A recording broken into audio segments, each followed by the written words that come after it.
வணக்கம். சற்று முன் கிடைக்கப்பெற்ற மிக முக்கியமான செய்தி ஒன்று வெளியாகி உள்ளது.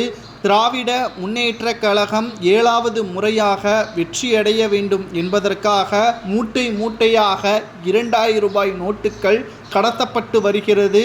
தேர்தல் நடைமுறைப்படுத்தக்கூடிய வகையில் தேர்தல் ஆணையம் முகத்தில் கரிபூசும் விதமாக தற்பொழுதே தேர்தல் பணிகளுக்கான வேலைகளை திமுக செய்ய தொடங்கிவிட்டது.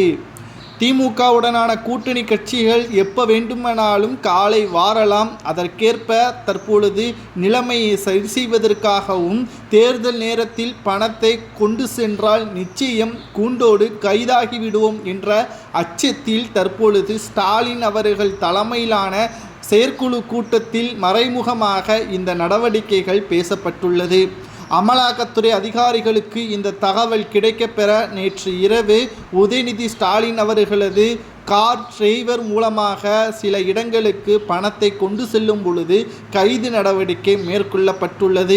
இந்த கைது நடவடிக்கையின் அடிப்படையில் இதில் நேரடியாக யார் தொடர்பு கொண்டுள்ளார், அவர்களுக்கும் இந்த பணத்திற்கும் என்ன சம்பந்தம், இந்த கருப்பு பணம் யாரிடம் இருந்து பெறப்பட்டது என்ற அனைத்து உண்மைகளையும் அந்த கார் ஓட்டுநரிடம் இருந்து பெறப்பட்டால் நிச்சயம் திமுகவிற்கு மிகப்பெரிய ஒரு தலைவலியாக மாறும். அது மட்டுமல்லாமல் உதயநிதி ஸ்டாலின் அவர்களது பெயரை சொல்லிவிட்டால் அவரது பதவியும் மற்றும் எம்எல்ஏ பதவி, அமைச்சர் பதவியும் பறிபோவதோடு சிறையிலும் அடைக்கப்படுவார்.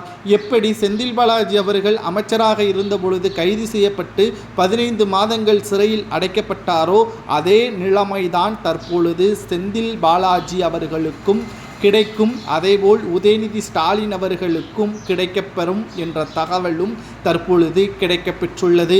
ஒன்று மட்டும் நாம் மறந்துவிடக் கூடாது. அதாவது திராவிட முன்னேற்றக் கழகம் அதிமுகவின் உட்கட்சி மோதலின் காரணமாகத்தான் மக்களவைத் தேர்தலில் வெற்றியடைந்தது. ஆனால் தற்பொழுது ஓபிஎஸ் அவர்களும் சசிகலா அவர்களும் எடப்பாடி பழனிசாமி அவர்களும் ஒன்றிணைவதற்கான ஏற்பாடுகளும் அதிமுகவின் மூத்த நிர்வாகிகளால் நடைமுறைப்படுத்தப்பட்டு இருக்கக்கூடிய நிலையில் அனைத்திந்திய அண்ணா திராவிட முன்னேற்ற கழகம் ஒற்றுமையாகவும் சரியான கூட்டணியை அமைத்துவிட்டால் திமுகவிற்கு மரண அடியாக அமையும். அதிலிருந்து பாதுகாத்து கொள்வதற்கு, மக்களை மீண்டும் ஏமாற்றுவதற்கு 2000 ரூபாய் நோட்டுகள் அடங்கிய மூட்டைகள், 2 மூட்டைகள் சுமார் 100 கோடி ரூபாய் மதிப்புள்ள பணக்கட்டுகளை கடத்தி செல்லும் பொழுது அமலாக்கத்துறை அதிகாரிகள் கைப்பற்றியுள்ளனர்.